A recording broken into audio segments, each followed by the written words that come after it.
నా చేతులు చేసిన పాపానికై,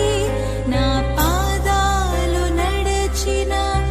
వంకర త్రోవలకై, నా చేతులు